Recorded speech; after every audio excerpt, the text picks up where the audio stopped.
Hey guys, the Explorer 4 here, the Horror Boy. Welcome back to some more reviews, and lately I've been watching these movies a lot. I just, out of nowhere, became very curious about them because I'd heard about them for years and never got a chance to really sit down and check them out. And I'd watched the first movie and I instantly wanted to see the sequels. And I had been checking out the Planet of the Apes movies. Now, I was able to get this Blu-ray set for a great deal. And if you're a fan, it's a great deal. And I think it really is a quality Blu-ray set because you get all the movies on Blu-ray, separate discs and all. I did have Escape from the Planet of the Apes, but I have it in my PlayStation right now. But so I have this Blu-ray set, which so far really looks great. And I want to start talking about the Planet of the Apes movies. And of course, starting out these reviews, we're reviewing the classic 1968 film Planet of the Apes. It all goes back to the beginning. Now, Planet of the Apes gets a 8.0 on IMDb, directed by Franklin J. Schaffner. And has a great cast to it as well. I want to get into that real quick too, because it has Charleston Heston, you got Roddy McDowall, you got Maurice Evans, Kim Hunter, James Whitmore, Linda Harrison's in this movie. You just have an awesome cast here, really, really awesome cast. And to get into the plot real quick, it's a very iconic, classic plot. You have a group of humans in outer space. They are really deep into outer space, and years have passed back on Earth, and they go into hypersleep, and they wake up to their ship crashing. A few of them survive. I think one of them ends up dying, though, the female astronaut. And they begin to explore this planet that they've crashed on. And they begin to learn that this planet, here we go with the pun, is the Planet of the Apes, because there's apes on it. Get it? No, they wander around, they find scarecrows. It's a very vast environment, and they find out it's a pretty relatively safe environment, similar to Earth's environment.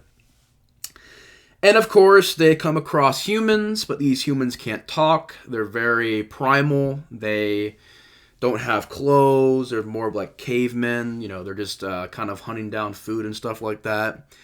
And these apes show up with guns and nets, and they're riding horses in, and they capture the humans, take them back. And Charleston Heston is figuring out like what's going on. He can talk, but he actually ends up getting shot in the neck. So for a good part of the movie, he can't talk. And that actually creates a lot of drama in the movie. But when it heals and he does talk, all the apes flip out because no other human's been able to speak before. And he just goes to this giant adventure trying to escape and figure out what he's going to do. And I'll get into some more of the details here in a second. But Planet of the Apes is a very iconic movie. I mean, this is a movie that I've heard about for years upon years upon years. And is considered to be one of the greatest achievements in science fiction. And, it was one of the biggest hits from the 60s. It was one of the biggest phenomenons back in the day. And, this is before Star Wars. And it was actually really interesting watching the documentary for the first movie on the Blu-ray. Just getting into, like, the merchandise and the toys and the, shirts and all the merchandise aspect of it. And really realizing, like, where it all kind of started. And I also remember like the Adam West Batman show. They had a featurette about the merchandise on that. And a lot of shows and movies at this time were starting to really use the merchandising aspect of the movies and the shows.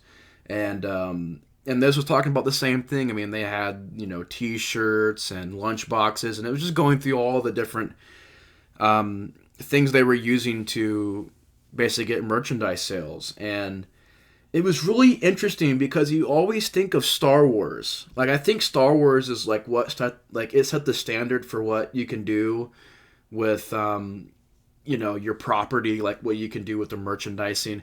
But really, this is way before Star Wars. Like, this is a decade before Star Wars. And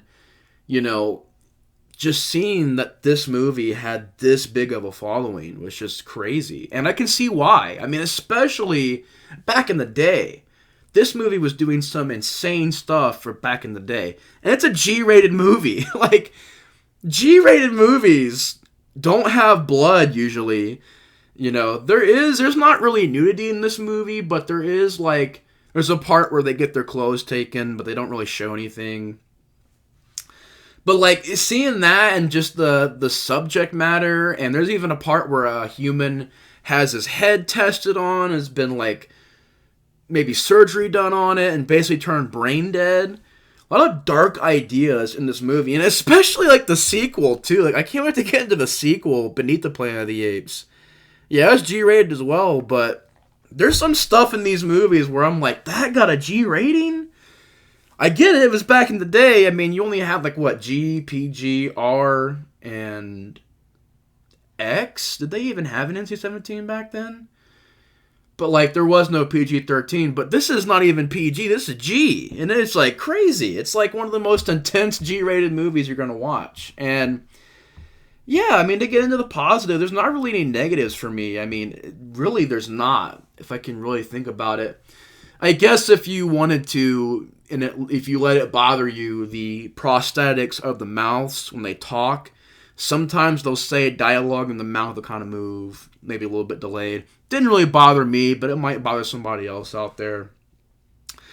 But besides that, I love everything else in this movie. I watched this movie and I instantly just thought it was just a masterpiece of the times. And like the 1960s, the cast, the look of the movie, just how everything in the movie was, I really got into and enjoyed. And I can definitely see why there's a lot of fans of this series, because before I'd seen this, the only other Planet of the Apes movies I'd seen was the Tim Burton remake, which, believe it or not, I really enjoyed that remake. People hate that remake, and yes, does it have a stupid ending? Yes. From what I remember of that ending, I thought it was stupid, I thought it was lame, but just because it has a bad ending to me doesn't mean I hate it.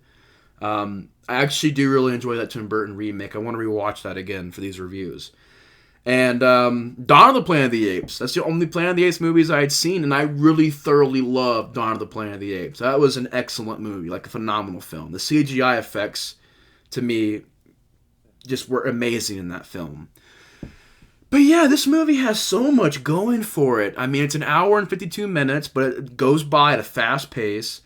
And this really isn't a action-packed movie. This isn't a movie with a lot of special effects going on and, like, you know, tons of action scenes and a constant flowing energy. There are times in the movie where it slows down, it has a lot of dialogue, but to me it was interesting dialogue. It wasn't boring at all. It was the apes talking about the humans and why do they hate the humans, and getting into the religious side of things where they're worshiping this god who is against the humans and talking about how humans are the bringer of death and you know, a lot of interesting commentary in this movie. Of course, this is the 1960s, the late 60s. You had the Vietnam War going on. You had the, you know, segregation stuff going on. And it was just a very, like, intense time. And I feel like a lot of films from this time period, because even like Night of the Living Dead, even though it's about zombies, there's just stuff in that movie that feels like it's got that tension there. And it's got that late 60s, just what was going on kind of encapsulated into these films. And this movie did a great job with it as well. And the sequel also went...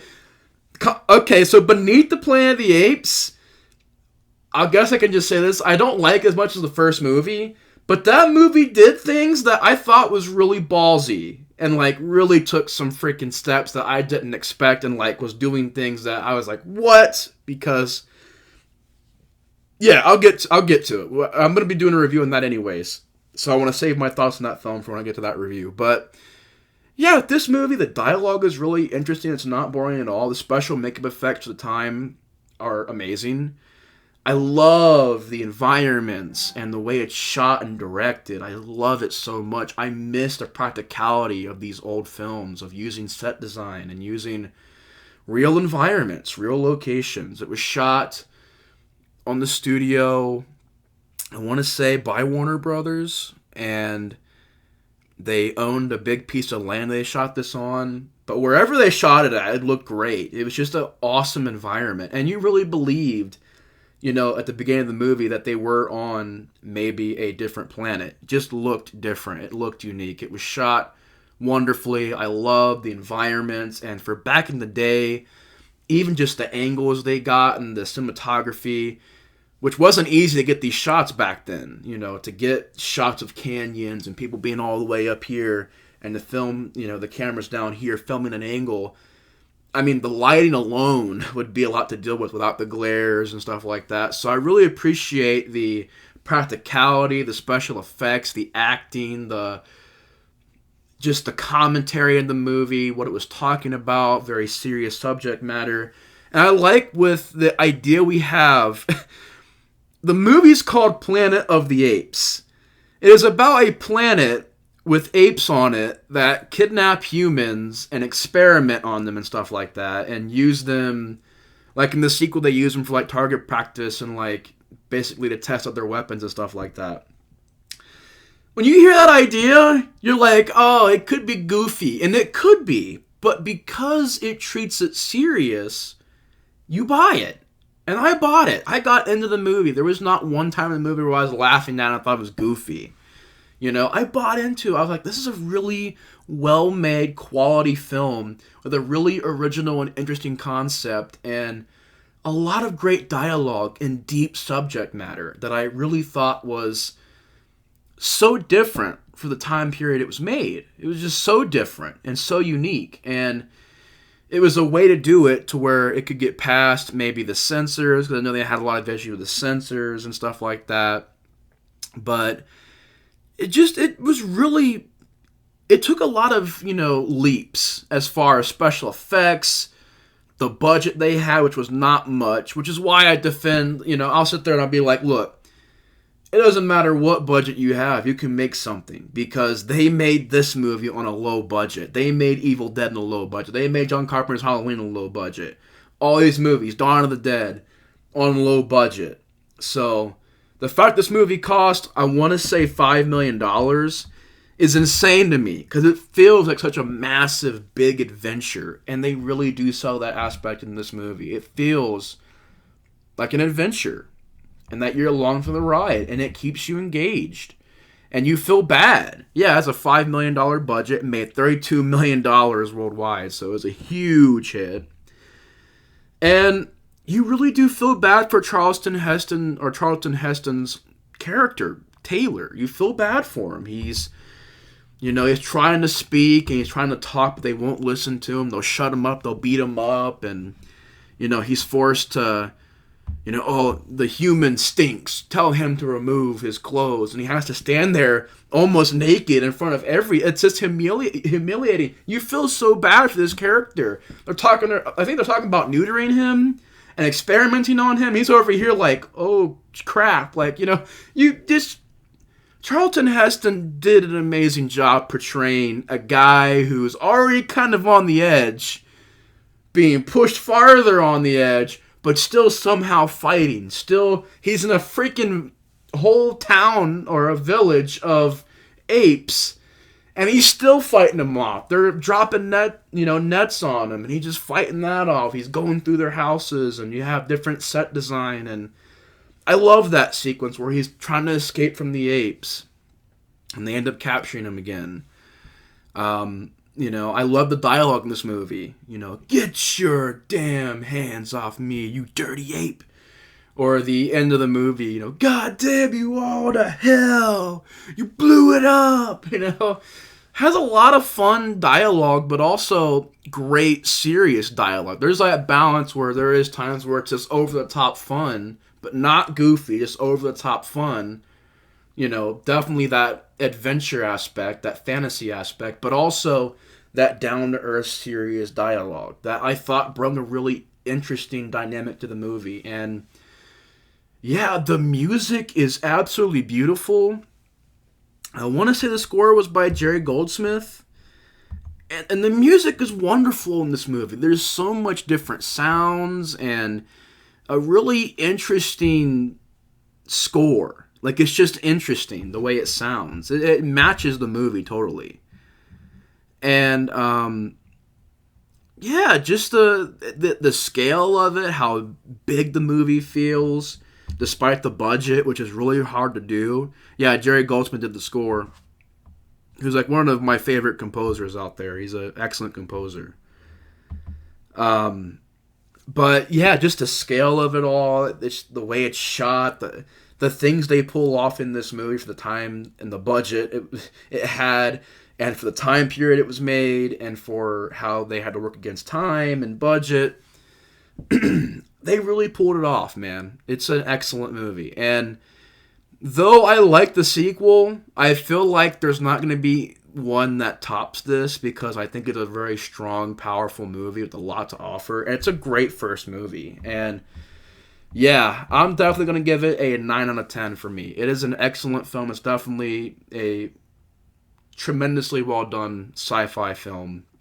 And I can't praise it enough. It's got great acting. It's got awesome performances by Charlton Heston. Or Charlton Heston. Is it Charlton Heston? I keep saying his name wrong. Charlton Heston. I keep saying his name wrong. But Roddy McDowall's in this movie. You know, Roddy McDowall's been in all kinds of movies. I think he's also in Fright Night. You know, great actor. Kim Hunter as Zira. Maurice Evans as Dr. Zaius. Just, you know, really excellent cast here. And the characters were all likable. You felt bad for Taylor. You felt bad for, you know, Roddy McDowall's character, Cornelius. And you feel bad for Zira. You even feel bad for Linda Harrison's character, Nova.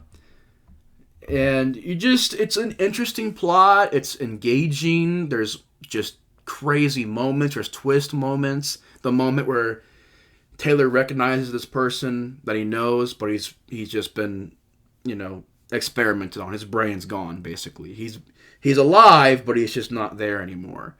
And that moment, you cut out his brains, you bloody baboon! And he runs up, and he just still fighting. You really root for the character. And by the end of the movie, him discovering the remains of the past civilization with Roddy McDowall's character, and convincing the sort of head baboon ape of the village that there were humans here before apes. And then the movie ends with such a really shocking ending, which I guess spoiler alert, but this is a pretty old movie, so if you haven't seen it yet, go see it. There's going to be a spoiler coming up right now. But the way it ends with the Statue of Liberty and him realizing, oh, I'm on Earth the whole time, which unfortunately, it did get spoiled for me because, well, A, they put it on most of the posters, so that sucks. But also, B, they put it in the advertisements, I think. Could have sworn. But, yeah, like, it was already spoiled for me. But it was still you felt bad for Taylor. It was a very shocking ending. You felt bad for the character, the emotion in that scene, and it was just a perfect ending. And the credits with no music, just, you know, credits and the sound of the waves and the ocean. And that's how it ends. Perfect. I love the way it ends. It's directed very well. It's got an awesome score. It's got a great scale and massive tone, or a massive just adventure tone to it, which I really like. It's got, you know, fun stuff. It's got serious stuff. It's got some really good action scenes that I really liked. Not a ton of action, but the scenes that are there are really well made. Yeah, a lot of great stuff to it. The acting, the characters, the direction. It's just overall a well-made movie. Very, very well-made movie. I'm going to give it a 9 out of 10. But anyways, how would you guys rate it? Let me know your guys' thoughts on this from the comments below. How would you rate it? But anyways, thanks so much for watching the review. Hope you guys enjoyed the Explorer before it's out. And I'll see you guys later. Peace. Also, I'll see you guys on the review for Beneath the Planet of the Apes. See you there. Peace.